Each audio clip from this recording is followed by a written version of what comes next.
Good morning. We have another edition of Coffee with the Candidates. I have Mike Stevens here with us today.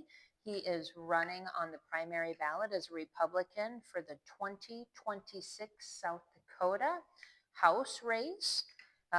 His opponents in that race will be Mike Nutley and John Marquardt. So there are three candidates running for two positions. Thank you for joining us here today. Oh, thanks for inviting me, Nancy.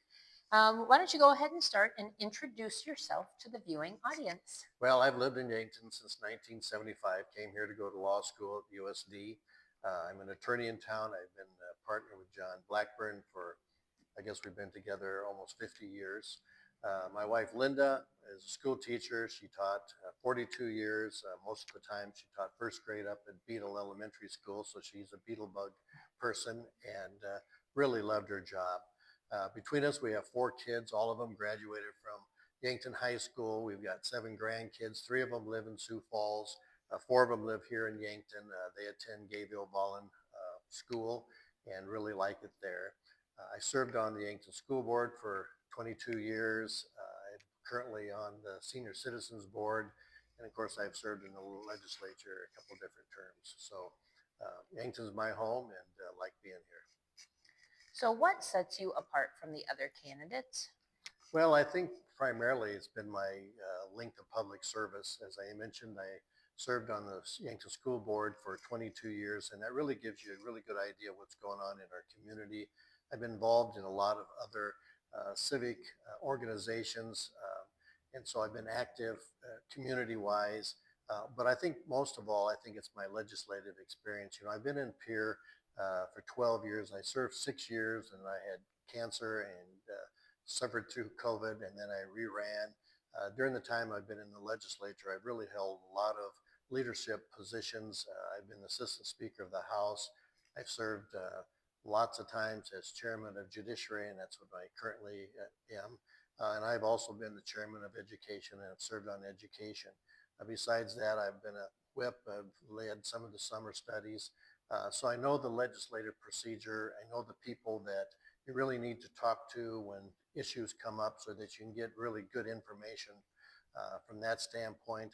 You know, I've served with Governor Roden. I've served with Dusty Johnson, both people obviously running for governor. So I know their staff. I know kind of how they do their procedure. So I won't have a learning curve. And I know that I remember when I first got elected, you know, that first year, I was just hoping to find my desk every day. And so you really don't become real effective until really the end of your second year, going into your third. And so, you know, that would not be my issue. You know, I could hit the ground running, so to speak. So, and then I think the other thing is too, is that, you know, when you're serving the legislature, it's a lot different than serving on community boards in as much as you have to make hard decisions and take hard votes. In front of you, there's no maybe vote. There's either a yes or there's a no. And then you have to be able to um, justify why you did it and give reasons to that. And a lot of the community boards and things, you don't have that following you around. And I'm used to that, and I've taken some hard votes. And so I think that I'm qualified to do that, where the other candidates, and no reflection upon them, they've not had that experience. And so I think for District 18, having someone who has that experience would be very beneficial. So, you mentioned your wife being a beetle bug. Can you share your views on the public education system and what is the state's role in funding and regulating public education, and how do charter schools fit or not fit into those educational options? You know, the reason that I got involved, uh, become a legislative candidate really goes back to my years when I decided to run for the school board. Because I've always felt education is really a big deal and really important for our community, not only for our kids, but our community as well. And as during the time that I served on the school board, you know, I really had a lot of opportunity to see how things worked in that regard. And really found that we have really dedicated administrators. We have really great teachers. You know, we have a community in Yankton, the District 18, that really supports our education. You look at the TLC facility that we just purchased, you know, people are really behind that, and we really became a leader as it relates to preschool education in South Dakota. And so from that standpoint, I think that we really have a great education system, but we also have some difficult and challenging times, with a lot of social issues that come by. It really makes it difficult for our teachers in order to do the type of things that they need to do. Our state has a constitutional obligation to provide free education. And yet it's also one of those areas that's really highly regulated, not only by the federal, but the state legislature. And that makes it really more difficult, I think, to do what we used to do. A lot of people talk about education and how it was when they went to school, but we're not in Kansas anymore. We're in some place completely different. And so oftentimes I think our schools get criticized when it really shouldn't. People need to realize that the public schools, that we take all kids. And so that's obviously going to impact our scores in that regard. And scores don't, what's interesting is that when they give these statistics, they really don't identify which schools are having problems. Because I will just tell you, I've seen the results from those from Yankton, the Gayville Vollen, the Wakanda Irene, and we don't have those problems. We have really good test results and we have high scores. And so I think it's one of those things people need to realize, well, where are the schools that are having the problems, and we should address it at that time. Right now, public education is not fully funded, and which is really required to do. And as we've seen over the numbers that have come through, the cost of special education is very expensive. We don't have a lot of facilities in South Dakota where we have to send, what results in us having to send kids out of state. And that's hundreds of thousands of dollars per pupil. Um, we're having to deal with, we did this last legislative session dealing with violent and abusive students. And we're not just talking about high school kids, we're talking about grade school kids as well. And of course, the counties are having to deal with that. And of course, we're constantly fighting, to provide adequate funding for our teachers. And so that really kind of falls into why charter schools really do not fit in South Dakota. Um, Charter schools would require us to reduce funds that are available, to our public schools. Here it is this last session, the governor's proposed budget was going to be a no increase for public education. And luckily we were able to, because of going and digging really deep and moving some things around, we were able to get it up to 1.4%. Well, that doesn't even take care of inflation. And a lot of the schools, we had a really great presentation by a superintendent from Avon, and their insurance for their buildings had gone up 30%. And that's not going to cover those type of things, because in South Dakota, there's only two places that will insure public school buildings. And so it's really a difficult thing from that standpoint. In charter schools, even though they allege that they take every student, they really don't, because they're not taking kids in special education. And why would a school district take money that they're given to give it to a private organization to run schools? That just doesn't make sense at all. Why would they, as taxpayers, want our money to go to a private group that we really have no control over? So, I think it's one of those things where I'm really personally proud of those parents who decided that they wanted their kids to go to a parochial school, but they're paying for it, and they're not asking the government to do that. And it's the same way I'm proud about the homeschoolers to say, we want a different kind of education, and I respect both of those deeply. My mom taught me homeschool, and because of my dad's job when I was young, but they didn't ask the government to chip in and pay for something because they wanted their kids to have a different type of education. So I don't think they fit in, and charter schools will kill small school districts. And so that really concerns me as it relates to Gayville, Vollen, Wakanda, Irene, those type of schools. So I don't think taxpayers should have to pay for another school just because a child wants to learn differently. So as a point of clarification, you use the acronym TLC, which stands for Trailhead Learning Center, which is the Yankton Public School facility here in Yankton that has preschool, junior kindergarten, and kindergarten. Right. Great facility. So in the previous legislative session, there were bills that adopted changes to sales tax rates, giving voters the option to implement some localized options. What are your views on the current sales tax options? I'm really excited about a little bit of a change in philosophy within the legislature. Now, of course, we have a new election coming up, and whether or not that carries over, to those individuals, I don't know. But two of the bills, Senate Bill 96 was a bill that allows the counties to assess a half-cent penny to be used to reduce owner-occupied residences. And what I really liked about that bill is that it gives our local people an option. Instead of having peers saying, this is what you're going to do, it's saying, you know what, you as a county commission, you can submit this to you can make a decision, submit it to the voters, and if that's what they want to do, that's what we're going to do. And it's the same way with House Bill 1245, which really allows cities to find a specific project to have a tax to take care of that project. And what I really like about it is two parts of it. Number one, it takes a 60% vote in order to do the project. So it's got to be a project that's a pretty big deal. And there are certainly projects that come by in the city where you just can't either foresee it, or it's a situation whereby you don't have time to set aside money to pay for it. And so when the project is determined and if it's passed by the people, then once that is paid for, that tax goes away.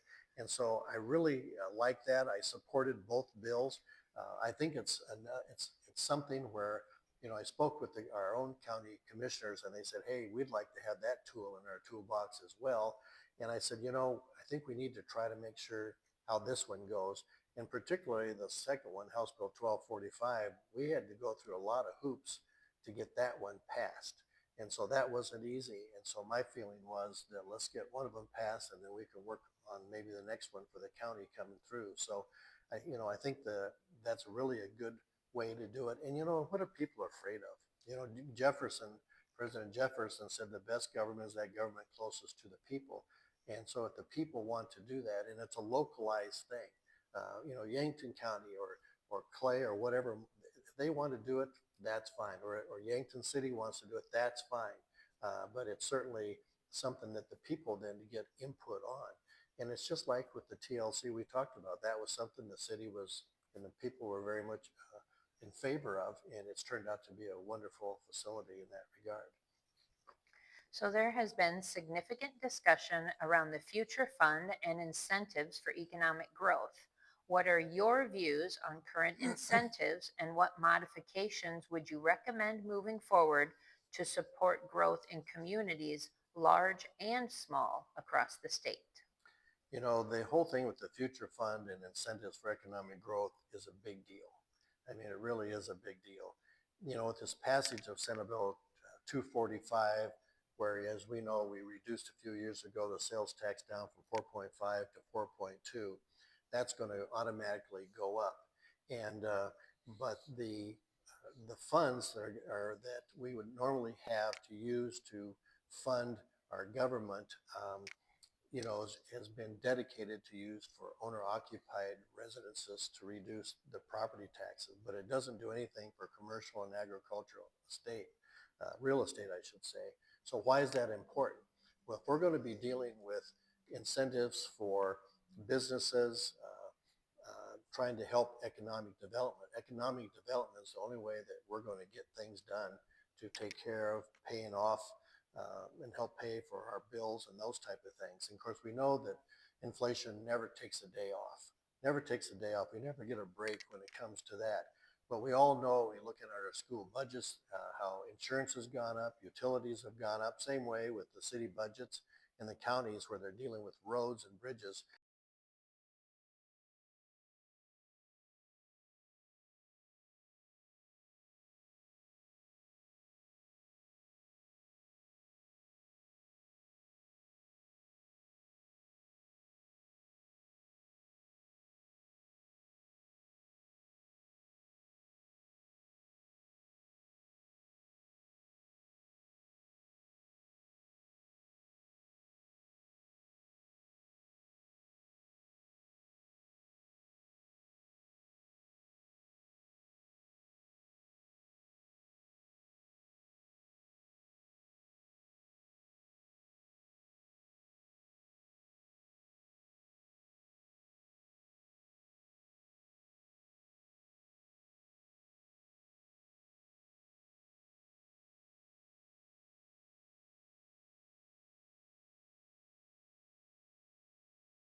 for our agricultural community.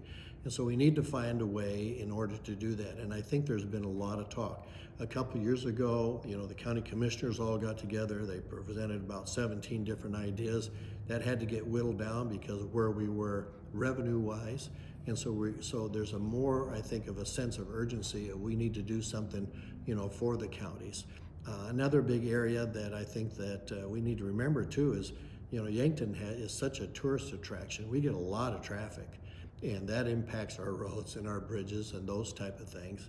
And so that's a big deal. Also, the county is expending a lot of money for juveniles that we have to send to Sioux Falls because of some of the things that they should not be doing. And I know that they're looking at it as possibly trying to do it in-house here, and they're doing a good study of that. But it basically costs about $1,000 when we send a kid to Sioux Falls, and it's about $500 and some a day. But by the time you send them up and then you send them back, you're talking about at least 2 days.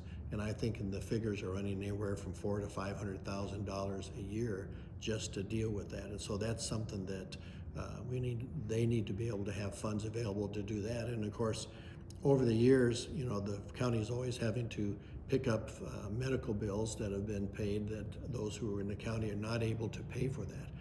Yet, from the standpoint of giving them an opportunity to have a revenue to do that, they've not been able to have that available to them. And so I think there's a growing concern about that, more so than there's been in the other years that I have served. And so those are areas that I think that we really need to be concentrating on. Are there any areas within the state budget that you would like to see significant change? The people who serve on the appropriations have a huge job. When I have my committee meetings, we meet twice a week for 2 hours, and but the people on appropriations meet every day. They're usually there no later than 7 o'clock in the morning. They go till noon every day, and then they meet afterwards. And as we get closer to the end of the session, they're meeting almost 24 hours things. But what they do, the process that I think that I'd really like to have them change, if we were going to be able to have a significant change, is usually what happens is when they finally get their revenue numbers, which usually is in part of February. Then we have the most recent revenue numbers. Then they start figuring out people's budgets, and they've taken all these different budgets together. But it always seems like the last three things that we have to go on an ongoing budget, not one-time expenditures, but ongoing budget, is education, state employees, and healthcare. And Iowa does it kind of different. They determine what those three need, and then they work with everybody else. And it seems to me that we should be making those three a higher priority, particularly when you look at the fact that each year there always seems to be a surplus. And it seems to me that we could be doing something different in that regard. Our teachers are always one of the lowest paid across the nation. And even when we did the teacher accountability bill that I was a sponsor of, we raised ours up and we got somewhere in the middle 40s from there. And then what does Wyoming, Nebraska, Iowa, and Minnesota do? They raise theirs, and then we slide down some more. And of course, our state employees, those people, who they are. We get more for bang for our buck from those people. Same way with the county people. And then, trying to find healthcare providers and the job that they do. And it's very difficult. My mom was 94 years old, and so I was up there at the Majestic Bluffs checking out, and those people work really hard in some very, very difficult situations. And I'm hoping that I'm not like that when I'm there. But so if I was going to change something from that standpoint, I'd like to rearrange the priority of what gets funded first and then go from there. And I realize that that's difficult because you have federal regulations that require us to do this or to do that. But were it not for the federal government and all those programs, it's more than half our budget. Our funds come from that. So, our hands are kind of tied in that regard. So you touched on this a little bit already, but the lack of funding for counties has been a statewide topic. Do you have any ideas on how to support counties so they can continue to implement essential and mandated services. You know, I would like to see something that we did like for the cities in House Bill 1245 to give them an option to raise sales tax and let the people in each county decide that. You know, I think it should, instead of it being a state type of thing saying this is what all the counties have to do, I think we should allow our counties and our people to make that decision. You know, when it comes to like wheel taxes, for example, you know, Yankton, I think we tax all 4 wheels. Pennington County doesn't tax any wheels. You know, their people made that decision, which also means then is that they can't complain when they talk about not having funds available to do those things. So I don't see why we wouldn't want to give, you know, our county, our people in our own district that opportunity to decide, you know, do they want to be taxed? Is this project worthy of doing that? And all that does is do transparency, which everybody's very interested in. It also means that on the other flip side of it, which I think is really good, because when you look at elections, how few people vote, my guess is if anything's going to get more people out to vote, it's those type of things that are presented to the people themselves.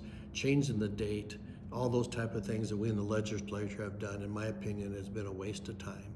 Because unless you're dealing with something that really is meaningful to those people, you know, they're not going to come out and vote. And this way, I think that'll actually get more people involved in our election process and hopefully bring out really good candidates as well. So some will say South Dakota is open for opportunity, and others say South Dakota is not a business-friendly state. How do you view South Dakota? And please provide some examples to support your views. Well, I think South Dakota is a great place to do business for several different reasons. Obviously, we don't have an income tax. I think that's really important. I think over the years that we've tried to deal with removing red tape, and we do that each year. You know, the compensation rates for workman's comp, if you're a business person, that's a pretty big deal. But I think most importantly, I think what it is that we have people here that really are good workers. We really have hardworking people here. And a lot of places don't have that. You know, you look at the hours and the number of openings that we have here. You know, our biggest problem isn't the workers, it's we don't have enough workers. And South Dakota has, you know, through the Governor's Office of Economic Development, has done really a great job of bringing different businesses in. You know, I did a little research yesterday, and just to give you a few examples, you know, we have CJ Swans, which was a $550 million Asian food production plant that was in Sioux Falls. They figure that that's going to bring around 650 jobs. The Dakota Wentworth ethanol plant in Wentworth, and why I think that's so important, that's a $136 million investment. This wasn't a big town. We have Sioux Falls getting one, we have Wentworth, a small town. We have this, and I can't ever say it, it's Adra Cooperative, and that's a feed mill in Faulkton that also has different groups in Ipswich, Bath, Kennebec, and McLaughlin. We have AGP, which is a processing, and it expanded its facility in Aberdeen. So you have big and small, and then of course, you know, look at Yankton. We had the hydro extrusion, you know, in Yankton, and that was really enabled to retain 380 employees in that regard, and I was there in that. Rapid City has B9 Creations. It's a customized 3D printing solutions. So we have all of those type of things that are going. So it's big cities, little cities. So economic development is not a place where it's just confined to Rapid City and Sioux Falls. And then of course, from an agricultural standpoint, Lieutenant Governor Van Huysen, they just went on an East Asian trade mission. And I've been over to Taiwan and on a trip there from an economic development standpoint. And there's a lot of different things going in the agricultural community that's really helpful, I think, for our whole state itself. So I think those are really good reasons to, you know, to be do business in South Dakota. So what should South Dakota be doing to recruit people to move here so we have an adequate workforce to support industry? Well, according to some of the statistics that I've seen, I think there's about 20,000 job openings across the state. I mean, it's a huge amount of need. You can look at that as a bad thing, and you can look at it as a good thing. Certainly having full employment is always a good thing, and certainly that will impact somebody who's looking about coming to South Dakota from an economic development standpoint. From the people who have jobs, and we've seen it in Yankton, you don't see the person who's staying in the business now 25 or 30 years when they started.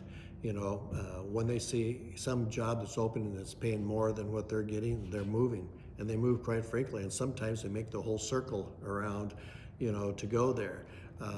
And so that's good for them. It makes it really tough for some of the employers, but that's, as Tony Soprano would say, this is the life we have chosen. And so we know we all have to live with that. We're all fighting with McDonald's too, an hourly wage and those type of things, but that just increases, reason for people to stay in our community as well, to have an opportunity.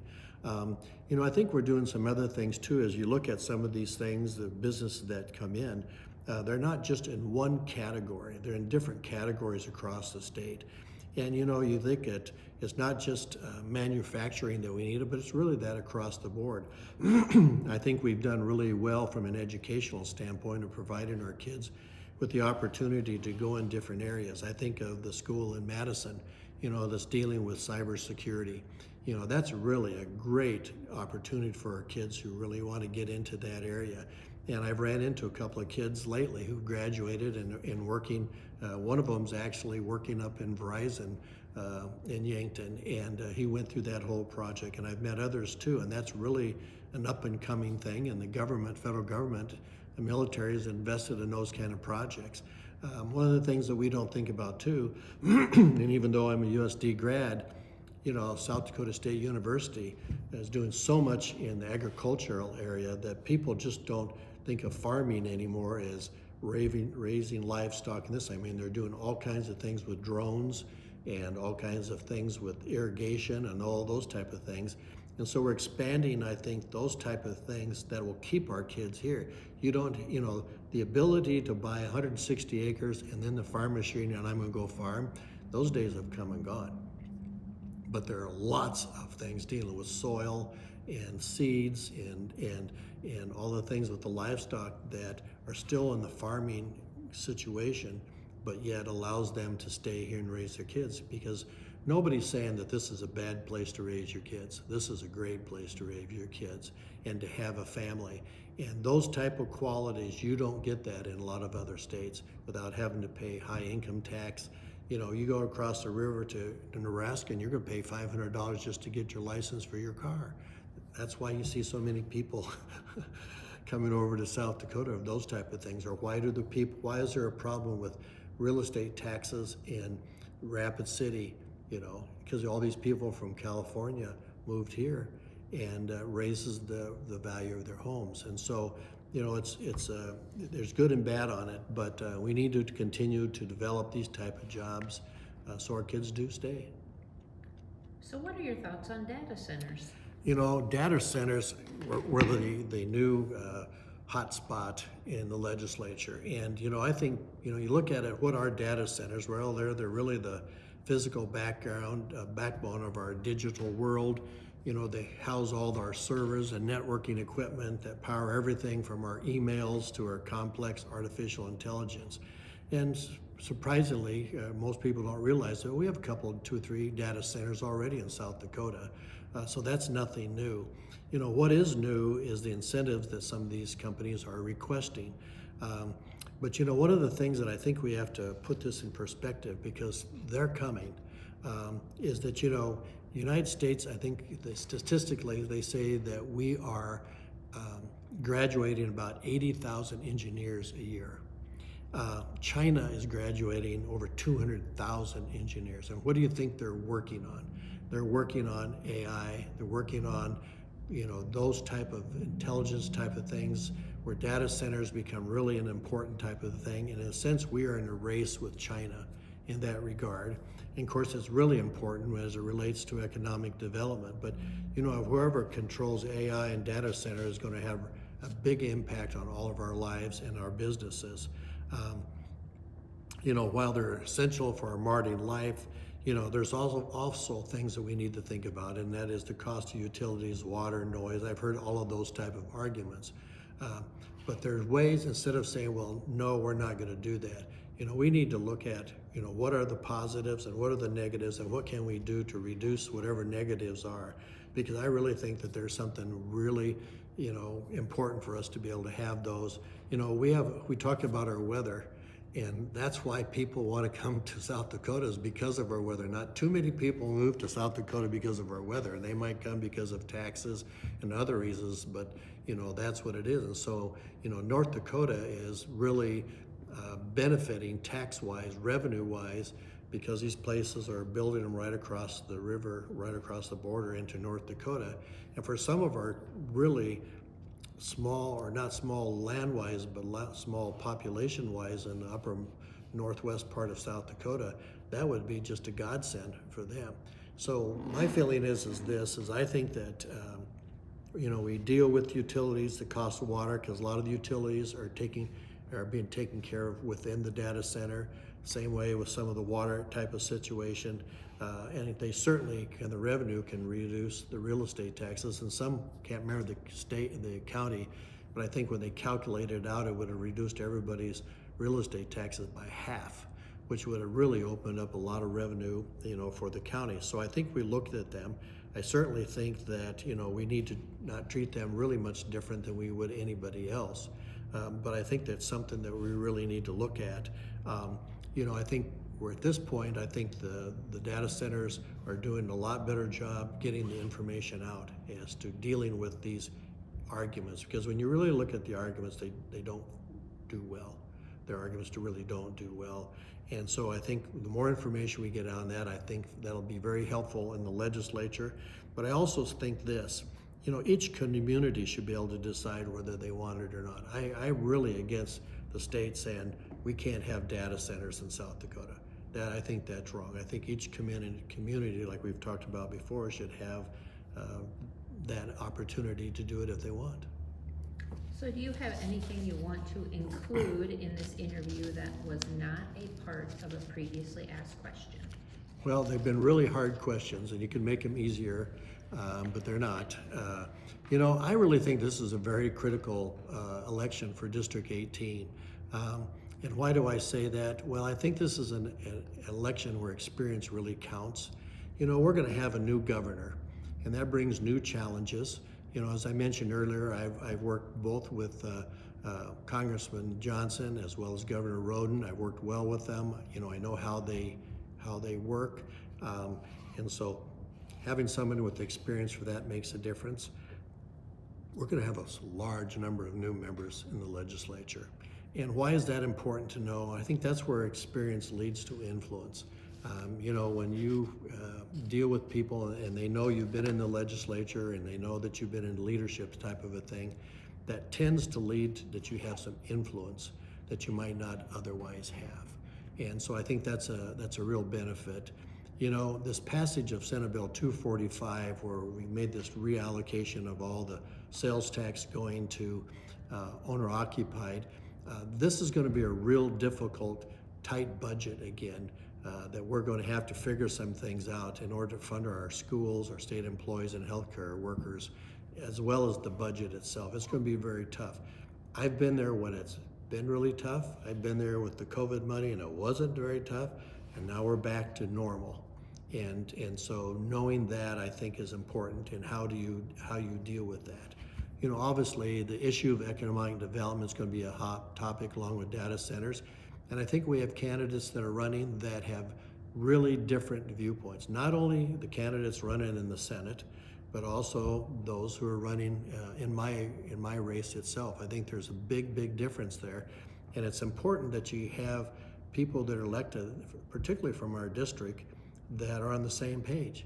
Now, that doesn't mean we always have to vote on everything. I mean, I've served with Bernie Hunoff and Craig Kennedy and Ryan Schwach, and we didn't always agree on some big issues. But when it came to District 18, we were all on the same page.